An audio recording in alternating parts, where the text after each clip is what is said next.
د ټولې نړۍ انسانان کاروبار، ژوند، نوکریان یې دې دپاره کوي چې خپل عزت وساتي او خپل ژوند ورباندې وکړي، خپلو بچو ته نفقه او خپل کور او خپل وطن وساتي.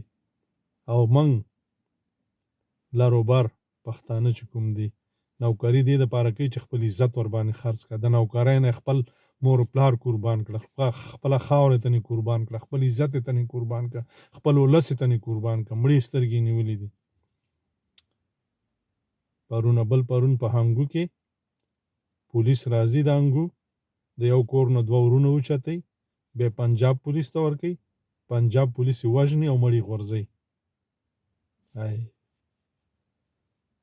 زه نه پوهېږم خو د بې غیرته قام بې غیرته ملایي، د بې غیرته ولس بې غیرته ملکي، د بې غیرته ولس بې غیرته کوټوالي او عسکري پېژندلي یو.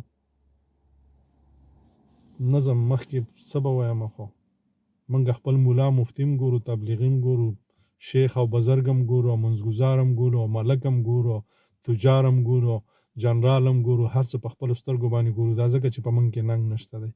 که په موږ کې ننګ وای، زما مولا او زما ملک او زما مسلمان بچه بچه کټ مرېږه روزی پاکستان همارا ہے. ورکه ښځم ورکه، مورم ورکه، عزت خو ده ورکه. خپله مور خو ده خرڅه کړه، خپله خاوره خو ده خرڅه کړې ده، دا ښځه ده پاتې ده دام ورکه همدې تورو پوځیانو ته. بې شرمو.